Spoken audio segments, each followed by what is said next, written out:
लोरी की कहानी। ये कहानी मुगल साम्राज्य अकबर के शासनकाल की है।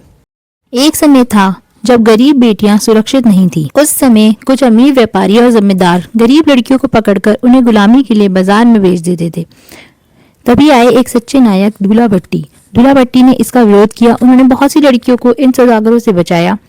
सबसे प्रसिद्ध किस्सा दो ब्राह्मण लड़कियों सुंदरी और मंत्री का है। दूल्हा भट्टी ने न केवल उन्हें दुष्टों से बचाया बल्कि एक पिता की तरह उनकी शादी भी करवाई। क्योंकि उस समय उनके पास देने के लिए कुछ भी नहीं था, इसलिए उन्होंने शगुन के रूप में शक्कर देकर उनकी विदाई की। इसी घटना को याद करते हुए लोरी पर आग के चारों ओर बच्चे और बड़े ये गीत गाते हैं।